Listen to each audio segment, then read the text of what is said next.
So about a year ago, my girlfriend was really excited for World of Warcraft's new expansion launching, Dragonflight. I had never played the game before, and I spent most of my time playing and streaming mobile gacha games. So she sat me down, we installed the game, and I did my own thing, which World of Warcraft lets you do. I've heard many people describe the game as a theme park, and that couldn't be more accurate. I found myself grouping with friends, tackling bosses, completing complex quest lines, and playing for very long sessions deciding what clothes, known as transmogs in the game, and armor my character would wear. From fast-paced dragon races to play-as-you-go leveling experiences, the game seemed to have it all. Then I found out there was a complex, turn-based monster battle system in World of Warcraft, with currently over 1,600 different creatures with unique movesets to collect and achieve my victories. The game had me hooked with pet battles. But why did I find pet battles so exciting? Personally, I have a long history with monster battle games and other gacha or collection-style battle system games. On October 3rd, 1998, yeah, I'm old. Anyway, I walked into my local GameStop, the only store in my small town in the middle of nowhere, West Virginia, United States, and asked if anything new had come in for the Game Boy, which was my current obsession at the time. The clerk told me some new game called Pokemon had come out. So I bought blue version, played it all week, then bought my best friend red version for the following week, and then a link cable for treating the week after. A new obsession had begun. I bought the card game, I became a state judge for the turn-based card game, went to regional tournaments for the Game Boy game where the best of the best trainers would battle it out for top prizes. As I moved through life, I bought each new game twice, collected them all, got every achievement, 100%ed every game, battled every other trainer I could find, and I played other monster battle games from Digimon to Monster Rancher, even lesser known games like Jade Cocoon. It was all in there. If there was a strategy, I knew it. If there was a competitor, I probably tried it. Eventually, though, I called it. I didn't want to buy the new game, do the same thing over and over again, and spend all that time with each new release. I was tired of starting from scratch. Eventually, July 6, 2016 hit. A new way to play with monster battle games had hit the market. Pokemon Go had been released.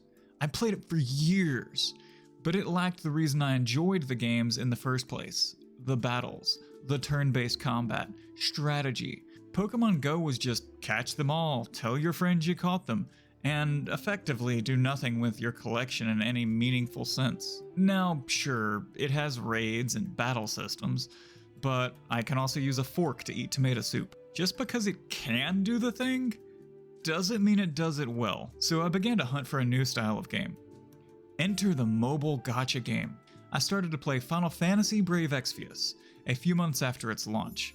This game seemed to have it all. Turn-based meaningful combat, complex storyline, unit and equipment collection towards expanding a more powerful roster, and gear to use with them. At the same time, Twitch also happened for me. So I began streaming these gacha games, making YouTube content for them, and really enjoying the community. But after 7 years of being in the space of gacha games, you feel less like a player and more like just one of their financial assets. Units rarely get lasting longevity. Anything you spend money on is ephemeral and fleeting for various periods of time.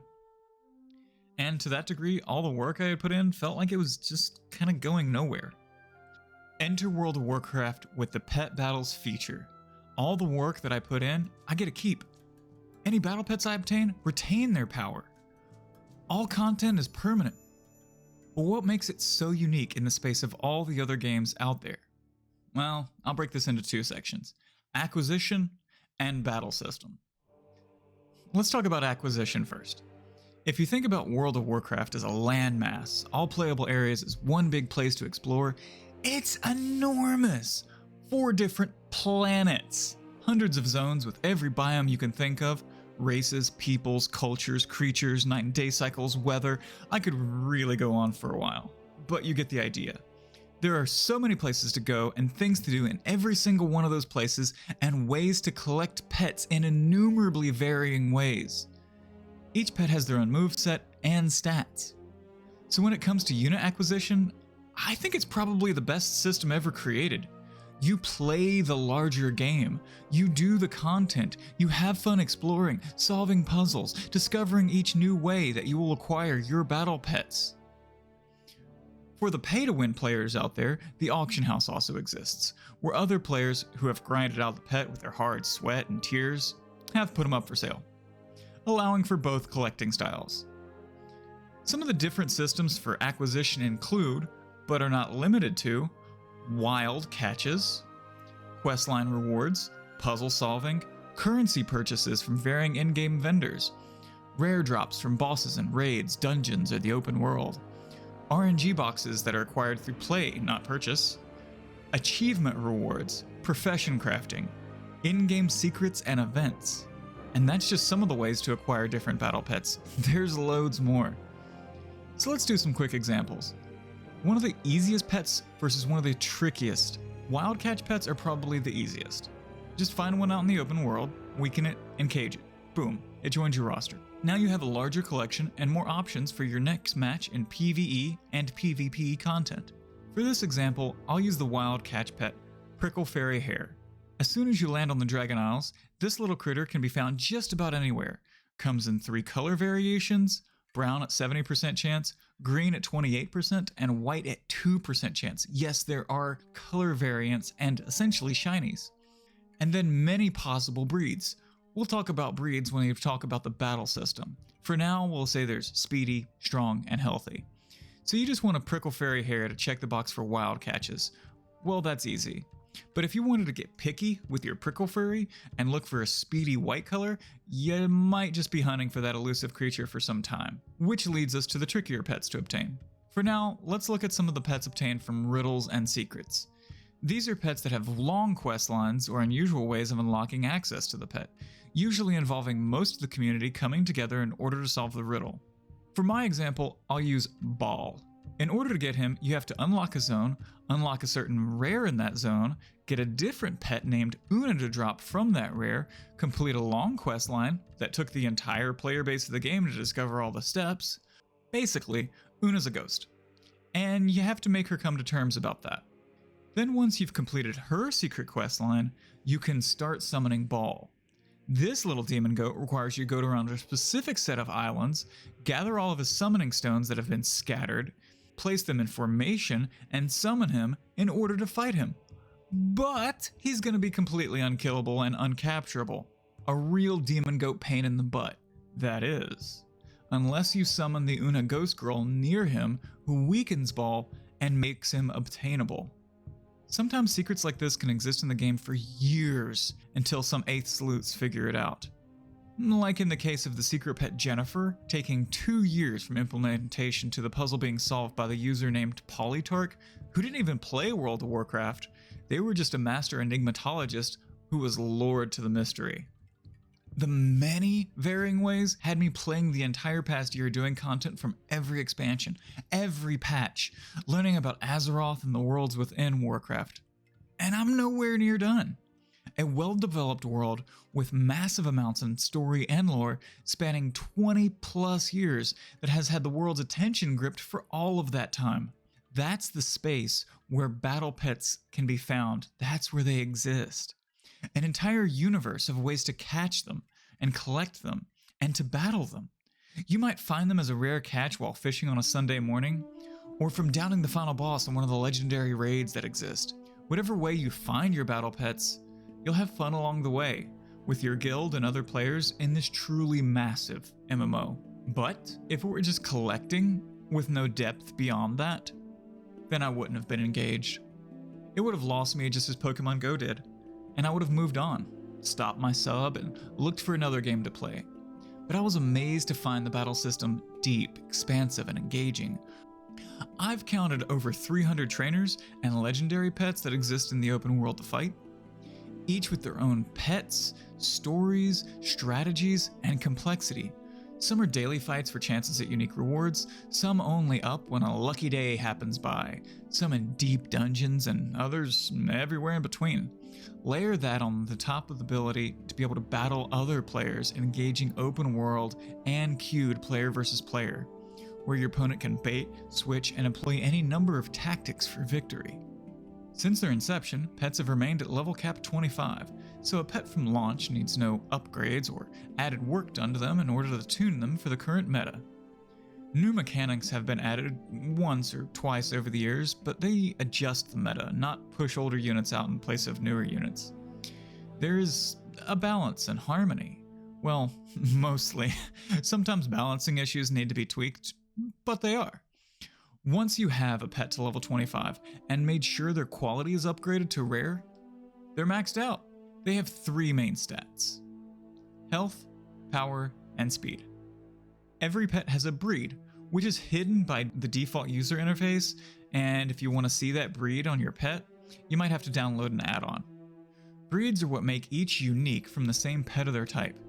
Breeds come in a main stat and a secondary stat, which is to say how their health, power, and speed are distributed as they level up. For example, I have a main breed, power, and a secondary breed, speed. When it levels up, it'll get 8 points into power and 4 points into speed, due to its primary and secondary breeds of power and speed. Breed categories include base, which just means everything is spread evenly, power, health, and speed. One thing other creature battle systems have that Warcraft doesn't shy away from is creature types. With most of the others, it's a simple water units win versus fire units, commonly referred to as rock, paper, scissors type of system, but not with battle pets. There are 10 different creature families, from mechanical to dragon, flying to water. They each have their weaknesses and strengths.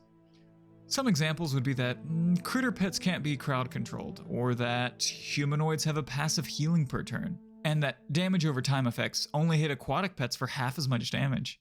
There are no secondary creature types, equipment, or evolution systems in play with battle pets. Yet. Some of the battle mechanics found in abilities are stat buffs and breaks, damage over time, otherwise known as poison or burn effects, damage from and to bench or back row pets, healing, cleave, force switch of your opponents or your own pets, block and dodge, dispel, interrupts, status effects, trap effects, accuracy, critical strike, and weather, otherwise known as field effects. They have 6 possible moves to choose from, but a pet can only use 3 in combat, so you have to make a decision of what combination of abilities you want your pet equipped with when they enter combat. So if you want to knock out a quick win against an NPC or a dungeon, there's probably a guide and a specific pets you could easily hunt for your victory. I recommend Zufu's website for pet battle strats, all submitted by users and have user ratings. But if you're wanting some easy PvP wins, there are strategies, but as always with human players, you never know what they may have planned. I'm getting better with PvP and look forward to seeing you in a match soon. If you find me in game, I'll challenge you at a best friendly 3 out of 5. So the way you get pets is awesome. What you can do with them once you have collected them is an incredible feat of engineering. But what about new content? How often does it come once you've gotten to the end game?